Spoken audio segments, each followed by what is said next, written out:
Bonjour, vous êtes le collectif Mycélium, 4 étudiants de l'École supérieure d'art et de design des Pyrénées de Pau.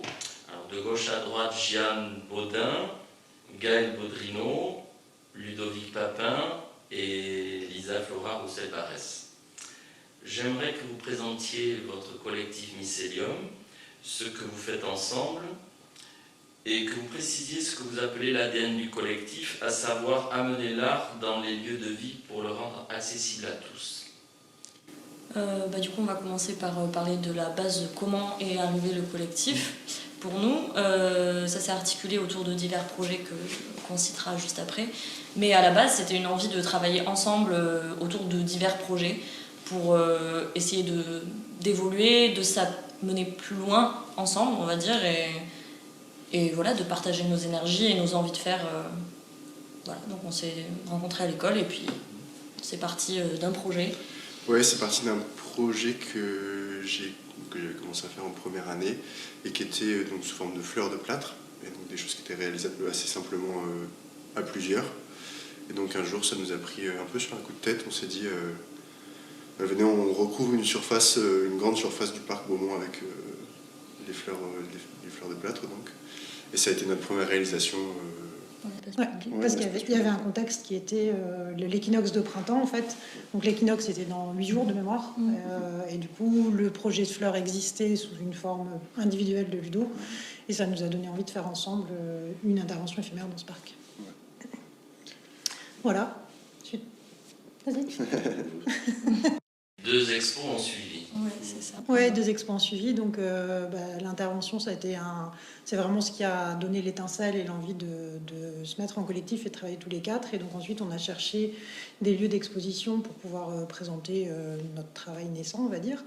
On a pris contact avec la ville de Pau qui nous a très aimablement ouvert 2 portes, à savoir le premier, c'était donc la médiathèque André Labarrère. On a eu la chance d'exposer pendant un mois, au mois de mai 2023. Et donc là, c'était vraiment une expo organisée par le collectif et dans lequel nous 4 exposions, en fait. Voilà, et ça a été des problèmes. Alors, pourquoi la médiathèque? C'était un lieu qui nous plaisait. Alors, ça répond partiellement à l'histoire de l'ADN. C'est-à-dire qu'en fait, on avait envie d'amener l'art dans des lieux où il y a un public très large, des gens qui ne sont pas forcément... des gens qui viendraient dans des centres d'art contemporain ou des choses comme ça, mais c'était en tout cas d'avoir une démarche à aller au-devant des publics. Voilà, en tout cas ça a été une première expérience, donc avec tout ce que ça demande de logistique, d'accrochage collectif, de scénographie d'un lieu qui est très modulable et qu'on a pu organiser comme on le souhaitait. Voilà, et c'était une très belle première expérience. Pour la deuxième exposition, qui était Prisme, qui est une exposition qui a eu lieu aux Halles de Pau, donc c'était le deuxième lieu dont je parlais à l'instant. La ville de Pau nous a ouvert 2 lieux, la médiathèque et les Halles.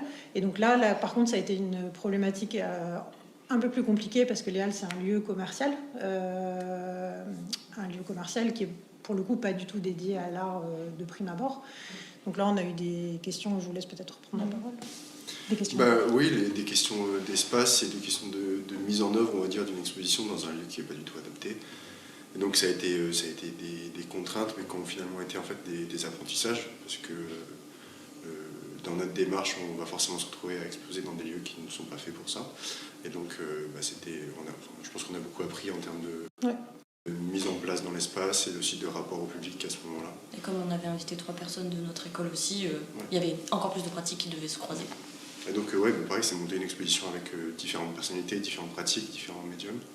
Et donc c'est enrichissant en fait. C'est jamais facile, mais c'est enrichissant. Et ça a également été l'occasion de tester la médiation, qu'on avait un petit peu fait sur la médiathèque en étant présent certains week-ends le matin. Mais du coup, sur Prisme, on a fait des permanences plus longues où on était là pour attraper du public, pour le coup, qui n'était pas là pour venir voir de l'art. Donc du coup, pareil, c'est très formateur, comme étudiant, de pouvoir tester ça. Et vous voilà en résidence au Bel Ordinaire. Donc, vous avez imaginé ce projet de résidence afin de créer et d'expérimenter autour de la sérigraphie. J'aimerais que vous nous parliez de ce projet de résidence et de ce que vous faites en résidence au Bel Ordinaire. La résidence, On l'a réfléchi en mai dernier aussi, c'était ça. Et c'était dans l'idée de s'approprier un nouveau médium qu'on n'avait pas dans nos pratiques et d'essayer de le faire peut-être dialoguer avec justement nos pratiques et en essayant d'aller vers quelque chose de collectif. Au médium, la sérigraphie. Ce médium-là, on a essayé de se l'approprier, mais nous, sinon, on a des pratiques qui sont pas du tout dans la sérigraphie. Pas du tout, du tout. Ouais, on n'est pas du tout sérigraphe et ouais, cette volonté de faire une résidence ici aussi, c'était la volonté d'aller vers quelque chose de plus professionnel, parce que le fait de vouloir faire des expositions ou aller vers des résidences, c'est comme le futur de nos études. Et donc il y avait cette volonté-là, faire ensemble encore une fois. Ouais, d'expérimenter un nouveau cadre de travail que nous a offert le BO, qu'on remercie d'ailleurs pour son accueil, parce que du coup ça nous a permis pendant 15 jours vous le voyez, de mener des recherches, des recherches nombreuses et variées pour voilà, s'appréhender un médium différent et chercher ensemble, quoi. Et du coup, on a commencé par chacun... on pensait, à mon avis, que ce serait un peu plus cadré au départ, mais en fait, on s'est rendu compte qu'on avait besoin de patouiller un peu chacun de nos côtés pour voir qu'est-ce qui nous correspondait. Et ensuite, dans un deuxième temps, on a exposé nos formes et on a essayé de s'approprier ou d'utiliser les formes des autres pour créer de nouvelles choses ou de s'entendre sur des projets communs. Ouais, faire dialoguer en fait nos sensibilités artistiques à travers la sérigraphie, en fait, qui nous permet vraiment d'isoler des formes et d'avoir des contrastes et des formes. Oui.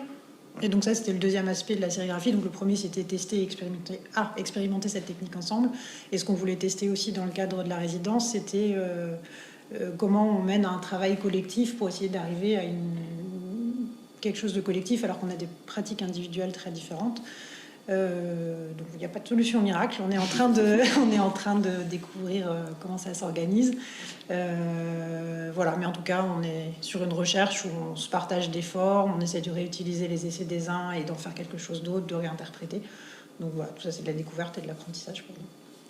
Et vous allez formaliser cette résidence dans une démarche de démonstration aussi, puisque vous faites un retour, ce qu'on appelle un retour de résidence, dans la galerie éphémère le 1er week-end de mars. Oui, tout à fait.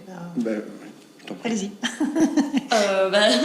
Du coup, ça sera beaucoup, à mon avis, de montrer nos recherches et aussi ce qui est intéressant dans ce retour de résidence, c'est qu'on va pouvoir être là, présent, tout le long, donc pouvoir parler avec des gens, enfin, en tout cas, je sais que c'est quelque chose qui nous tient à cœur aussi, de partager nos expériences, comment ça s'est passé, par où on est passé, et pas de faire un produit fini, peut-être plus froid. Enfin, je pense qu'on a vraiment envie d'être là et de pouvoir partager faire avec vivre les gens, ce qu'on a fait directement avec les gens. Continuer à le faire vibrer et de partager l'expérience, vraiment, c'est ça qui est... Et en termes d'accrochage, c'est la première fois qu'on met vraiment en lien, parce que c'était voulu dès le début, dans l'objectif de cette résidence, c'est le premier accrochage où on a créé des formes qu'on essaie de faire se répondre déjà pendant la production, et donc l'accrochage sera encore différent des accrochages précédents, où on mettait des productions individuelles côte à côte, où on essayait de trouver des tensions et des choses qui se racontaient, alors que là, dès la production, on a quand même essayé maintenant de créer du lien interne. Voilà, donc c'est encore une autre façon de voir l'accrochage que les 2 premières expositions qu'on a menées. Après la résidence, vous avez un projet suivant qui s'élabore? On envisage peut-être de faire quelque chose pour le printemps à Bordeaux.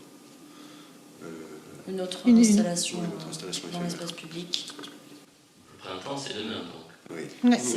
Oui, on s'arrête jamais. Merci beaucoup. Merci à vous.